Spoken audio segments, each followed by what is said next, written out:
¿Qué tal? ¿Cómo están, amigos y amigas de esta comunidad? Como siempre, un gusto, como siempre, un placer que nos acompañen, que nos permitan compartir una opinión, un intento de análisis con todos ustedes.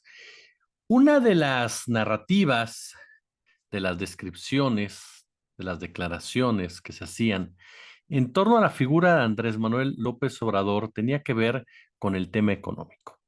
Desde que era jefe de gobierno, yo recuerdo la campaña que llevó a cabo Santiago Krill Miranda, en donde aseguraba que el político tabasqueño no era una persona preparada, capacitada en el mundo financiero, que era alguien que no entendía la modernidad con la que se movía precisamente el mundo. Ya en la contienda del 2006, Felipe Calderón intentó aprovechar precisamente esta situación y fue más allá en esta campaña sucia del peligro para México, lo recuerda, en donde aseguraban que López Obrador nos iba a llevar a ser como Venezuela, en donde iba a quebrar los bancos, donde se iban a ir las inversiones, donde aquellas personas que tenían su casa la iban a perder, en fin, planteando un escenario que ya habíamos vivido tristemente en México y que fue provocada por los neoliberales, que fue provocada por el gobierno de Salinas de Gortari, de Cedillo, y que terminó con el famoso FOAPROA, antecedido por el efecto tequila. Sí, el FOAPROA que fue creado, que fue ideado, entre otros personeros de la iniciativa privada, por José Ángel Gurría, el mismo que es el asesor financiero de Xochitl Gálvez. En ese momento, ¿cuántos mexicanos no perdieron sus empleos? ¿Cuántos mexicanos no perdieron sus casas? ¿Cuántos mexicanos no perdieron sus negocios? Muchos jamás se volvieron a recuperar. Las deudas abrumaron a muchísimas personas. Nuestro país entró en un tobogán que nunca ha podido salir gracias precisamente a las decisiones que tomaron estos eh, geniales promotores de este sistema económico y que justificaban de una u otra manera con el ardid siempre, siempre maquiavélico, siempre perverso de la importancia de fortalecer a la macroeconomía para que de esa manera se pudiera rescatar a todos los demás. Andrés Manuel López Obrador siempre fue señalado de ser irresponsable financieramente, de gastar de más, de llevar a cabo inversiones que no tenían razón de ser. Y esto porque de manera clara, en su visión financiera, habló de invertir en obra pública, habló de generar trabajo desde la obra pública y no ver la obra pública como un negocio como tal, sino como una forma de combatir las asimetrías regionales. Esa es una parte medular en la discusión del polémico Tren Maya. Es una parte fundamental en el tema de la refinería de Dos Bocas, porque mucha gente, entre ellos Xochitl Gálvez, cuestiona las refinerías, pero resulta que las refinerías son fundamentales, fundamentales cuando hablamos de soberanía energética. Como vemos, ya llevamos dos aspectos en donde las visiones que están en disputa en este momento por la vía electoral piensan muy, pero muy distinto, aunque de repente una de ellas trate como de disfrazarse y de darnos un rostro mucho más social de lo que realmente es o le permiten ser. Andrés Manuel López Obrador fue tachado de no saber tratar a los empresarios, de no saber cómo generar empleo, aseguraron que no iba a poder ante una crisis económica, precisamente por esa manera de ver el mundo, puro jarabe de pito, punto, puro jarabe de pico, perdón, usted corrijo, puro jarabe de pico, puro pito soplado al reverso, pura frase hecha, puro el petate del muerto, ¿no? Esa es la realidad de las cosas. Andrés Manuel López Obrador ha llevado a cabo un manejo financiero bastante, pero bastante aceptable y una relación con los hombres y mujeres del dinero mucho mejor de lo que los corifeos eh, aseguraban.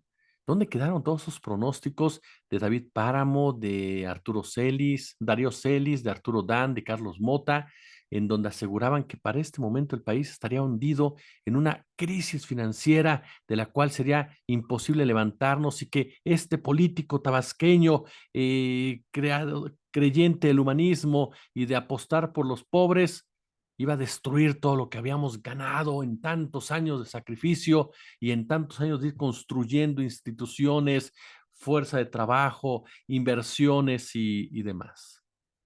No pasó absolutamente nada de eso. Y no pasó porque no eran más que ataques sin sentido. No eran simple y llanamente más que un discurso del miedo en torno a un personaje al cual le crearon una personalidad rijosa, al cual le crearon una personalidad agresiva, al cual le crearon una personalidad que para los principios de este siglo había una sociedad que le costaba mucho trabajo aceptar, porque ya había padecido precisamente la pérdida absolutamente de todo. ¿Se da cuenta la perversidad? Te espantan con lo que ellos mismos provocaron y lo utilizan precisamente en contra de las aspiraciones de una persona. Andrés Manuel López Obrador llega al poder, retira las cortinas y se da cuenta de lo podrido que está en muchos sentidos el sistema. Y digo se da cuenta no porque no lo supiera, sino porque empieza ahora sí a planear y a estructurar lo que tenía que mover y qué no mover precisamente como todo estadista para poder darle viabilidad a las cosas. Le tocó una pandemia, le tocaron dos guerras, y sin embargo, a pesar de los golpes que ha tenido el dólar y el peso en los últimos días, esto a raíz de Medio Oriente, y de la forma como también presionan, por cierto, a aquel lado para el precio del petróleo, la realidad es que el país lo va a entregar estable financieramente y con números positivos en el combate a la pobreza y con inversión pública que sí se ve. Puedes estar a favor o en contra del Tren Maya, puedes estar a favor o en contra de Dos Bocas, puedes estar a favor o en contra del AIFA, puedes estar a favor o no del tren interoceánico, pero la realidad es que la obra pública se está viendo en qué se están gastando precisamente los impuestos y con qué finalidad. Esta idea de pintar a Andrés Manuel López Obrador como el diablo para la iniciativa privada, para el desarrollo económico de nuestro país, fue de verdad muy, muy particular, pero además tuvo episodios que llegó un momento de verdad en que parecía que era la clásica, ¿no? De que iban a llegar los rusos por nuestras cosechas, pero que se vino para abajo completamente, además del buen manejo financiero que se hizo, por la relación que tiene con banqueros. Así de sencillo, con los hombres de la banca. Y hay datos de verdad brutales en ese marco, en ese sentido, que pintan a Andrés Manuel López Obrador como uno de los personajes con los que mejor le fue a la banca mexicana. La banca mexicana que celebró precisamente la última convención con Andrés Manuel López Obrador como presidente de México y lo hizo con buenas cuentas financieras a un año precisamente que el mandatario les exhortara a hacer negocios legales y con ganancias legítimas y razonables. Ustedes lo recuerdan, ¿no? Incluso Xochitl Gálvez lo utilizó en esta jornada, en donde dijo, amigas, amigos del sector bancario, reiterando el compromiso que contraje desde el inicio del gobierno de no cambiar las reglas para la operación de los bancos en México, sigan haciendo negocios legales en México. Fue lo que dijo el líder del Ejecutivo. Continúen obteniendo utilidades legítimas y razonables, fue lo que señaló. Un año después, los bancos no quedaron mal. Al cierre de 2023 obtuvieron utilidades históricas que ascendieron a 273,314 millones de pesos. Hablamos de un incremento de 15,2% en comparación con el 2022. La cartera de crédito, que es el dinero que presta la banca a personas, empresas y gobierno, ascendió a 6,8 billones de pesos, una cifra superior incluso de la que administran las AFORES en el país. El presidente de la Asociación de Bancos de México, Julio Carranza, dijo esta semana que las ganancias que ha tenido la banca han sido gracias a que el gobierno no modificó las reglas y eso ayudó precisamente a que la banca lograra crecimiento. Con más clientes, niveles de morosidad manejables y la llegada de nuevas figuras como los bancos digitales, la Asociación de Bancos de México también dio, por cierto, su bienvenida y carta de presentación a los suspirantes a la silla del águila, Claudia Sheinbaum, Xochitl Gálvez y el propio Jorge Álvarez Maínez. Y en este evento, encabezado por el presidente de la República, cabe mencionar, por ejemplo, que el presidente destacó los logros económicos de su sexenio, que le ha dado al país estabilidad, crecimiento y una realidad inalcanzable en las últimas décadas, sacar de la pobreza al menos 5 millones de mexicanos. En el marco de esta convención bancaria, López Obrador fue interrumpido varias veces por los banqueros mexicanos y extranjeros reunidos en este emblemático puerto de Acapulco, prácticamente ya recuperado. Ojo con este detalle, prácticamente recuperado luego de la devastación causada por el huracán Otis. ¿Qué nos dijo el gran periodista Javier Alatorre? ¿Qué nos dijo el dueño de la verdad, Carlos Loret? ¿Qué nos dijo el andamiaje libertario de Broso? Hombre, no se va a recuperar Acapulco en 3 años, por lo menos. Se están robando todo. No hay posibilidad alguna de desarrollo. López Dóriga afirmó, no llega la ayuda. Bueno, pues prácticamente está recuperado Acapulco. Dice López Obrador, me despido de ustedes por anticipado. Me han tratado muy bien, con respeto y considero que han sido correspondidos. Les he tratado también con respeto y he cumplido con los compromisos que ofrecí desde el inicio de mi gobierno. Una frase que fue interrumpida por un atronador aplauso por parte de los presentes. Los presentes, los banqueros, rindiéndose ante este hombre que muchos catalogaban como el mismísimo diablo, como un personaje irresponsable, como un personaje ignorante, como un personaje que no entendía cómo se movía el mundo, como un personaje que iba a poner la estabilidad de nuestro país en peligro, como un personaje que nos está llevando a Venezuela. Dios santo. La respuesta es un aplauso atronador. Julio Carranza, le reitero, presidente de la Asociación de Bancos de México, reconoció al actual gobierno por su manejo económico durante la 87 convención, ¿no? Por cumplir su promesa de no cambiar la regulación bancaria, y al secretario de Hacienda por su manejo responsable de finanzas públicas.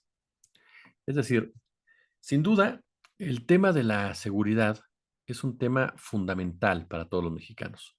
No podemos acostumbrarnos a la violencia, ni mucho menos, y tenemos que seguir exigiendo que haya avances, que continúen habiendo avances para disminuirla a niveles tolerables, porque lamentablemente, por lo que hemos platicado, hacer parte de este engranaje del neoliberalismo y de la guerra como negocio, es imposible disminuir a 100 la violencia, pero sí puede estar en niveles tolerables, sí puede estar en niveles que no le arrebates el sueño a una persona, que no la persona está acostumbrada a tirarse al suelo para no recibir las balas, que los niños no crean que la violencia es la única solución a las problemáticas. En fin, puedes tener bajo control la violencia y eso es a lo que le tira la cuarta transformación, que difícilmente lo conseguirá también Sheinbaum, pero si Sheinbaum logra bajar otro 10% de la violencia, como la fue bajando Andrés Manuel López Obrador, otro 15%, habremos llegado ya a una disminución considerable y que se podría complementar con la tercera época de la cuarta. Pero aquí viene un factor clave en todo esto. ¿Por qué le meto el tema de la violencia? Porque siempre pensamos que ese iba a ser un tema que explotado de manera racional y de manera inteligente por la oposición, podía haber significado una pérdida de votos para el gobierno de Andrés Manuel López Obrador, sobre todo en regiones que efectivamente son víctimas de la misma. Acabamos de ver el asesinato del alcalde de Mante, ¿no? Por ejemplo, acabamos de ver el asesinato de varios integrantes que aspiran de una u otra manera a llegar al poder en las próximas elecciones en unos comicios que son bastante, pero bastante violentos. Y sin embargo, la gente, la gente no siente o piensa que el país está desbordado o no le influye de tal forma para votar en contra de la cuarta transformación, ahora de la mano de Claudia Sheinbaum. Perdón, corrijo, el asesinato fue de Noé Ramos, candidato del PAN a Ciudad Mante, corrijo, el candidato del PAN a Ciudad Mante. Pero bueno, en esencia es lo que mencionábamos, la violencia parecía ser el tema perfecto para explotar, parecía ser el tema perfecto para profundizar y generar un caudal de votos a favor y un escenario complicado para el gobierno de López Obrador. Y sin embargo, no pegó. Y no pegó porque a final de cuentas hay otro factor que juega mucho en los intereses del mexicano y mexicana y que tiene que ver con la economía. Si los mexicanos y mexicanas sienten que la economía va bien, sienten que la economía está estable, sienten que la economía va para arriba, sienten que la economía está respondiendo, eso se va a imponer al momento de votar. Y en ese sentido, Andrés Manuel López Obrador tiene bastantes números positivos, contrario a lo que todo este grupo durante mucho tiempo quiso inventar, con el afán de impedir su llegada al poder y después desestabilizar a su gobierno. La realidad es que López Obrador va a calificar y va a calificar con números más que sobresalientes y va a dejar un legado importante de recuperación para millones de personas que habían sido olvidadas por parte de administraciones anteriores, quienes siempre se abrogaron este título de genios financieros. Y el tema es que uno de esos genios financieros, que fue parte medular para que estemos endeudados por el FOBAPROA, que fue parte medular para hundir este país y entregar este país y privatizar este país, pues ahora es el principal asesor financiero de la señora Xóchitl Gálvez, quien aseguró, ¿no?, entre otros puntos, en esta Convención Nacional Bancaria, uno, que la soberanía no importa. Ya estaremos platicando de este punto, el tema de la soberanía, pero esta Convención Nacional Bancaria, Xóchitl Gálvez dijo, pues la soberanía no importa, es momento ya de dejar de pensar en esos conceptos. Imagínense, quiere ser presidenta de la República. Otro de los factores que señaló es que con ella los banqueros iban a tener estabilidad y desarrollo, pues si lo están teniendo, con cifras históricas. Entonces, ese discurso de Xochitl queda totalmente hueco y rebasado. Por eso de repente se desvió hacia otros puntos, porque ¿qué puedes cuestionar cuando los números le dan la razón a López Obrador? ¿Qué puedes cuestionar? Claudia Sheinbaum fue más inteligente y Sheinbaum lo que habló es, vamos a seguir, por supuesto, por el mismo camino, no viene una reforma fiscal como tal, que ahí yo sí difiero, pero lo que sí dejó en claro es que a final de cuentas seguirá centrada en el desarrollo humano, más que en el crecimiento económico. Y este es otro tema que sin duda alguna es fundamental entender y discutir lo más pronto posible para seguir derrumbando esta formación neoliberal que tanto daño nos ha hecho como ciudadanos. Aquí sí, una especie, no hipnosis colectiva ni mucho menos, pero sí precisamente de una influencia que te fue llevando a normalizar muchas cosas que no son comunes, ni tienen por qué ser normales, ni tienen por qué ser aceptadas. No es posible que en un país como este haya gente que desperdicie lo que desperdicia de comida y haya gente que no tenga ni siquiera para comer y esté buscando comida en la central de abasto. No es normal que haya gente que gane millones y millones de pesos con la explotación laboral y la precarización salarial. No es normal, por supuesto, que los bancos cobren altísimos intereses en cada uno de sus transacciones. Son cosas que le tocará ahora lidiar a Claudia Sheinbaum con ellas seguramente y cosas en donde el desarrollo humano jugará un papel determinante. ¿No le parece? Como siempre un gusto, como siempre un placer. Y solamente recordar eso, ¿no? Mucha gente dijo es que López Obrador va a llegar como dictador y tirano que es a arrasar todo. Pues no, llegó a ser muy claro. Váyanse por la derecha, hagan las cosas por la derecha, bueno, de la manera correcta, ¿no? Hagan las cosas de forma correcta y de este lado van a tener apoyo. De eso se trata, que tengan inversiones legales y no cayendo en la usura. Ahí quedaron a deber algunos puntos. Yo, como siempre, les agradezco por su atención. Ya lo saben, ahorita nos vemos de regreso. Por lo pronto, como siempre, un gusto, como siempre, un placer. Échale pulgar arriba al video, compártalo si le gustó. Y ya lo sabe, por supuesto, si hay chance, super chat, super gracias. Suscríbase y dele a la campanita. Como siempre, un gusto, como siempre, un placer.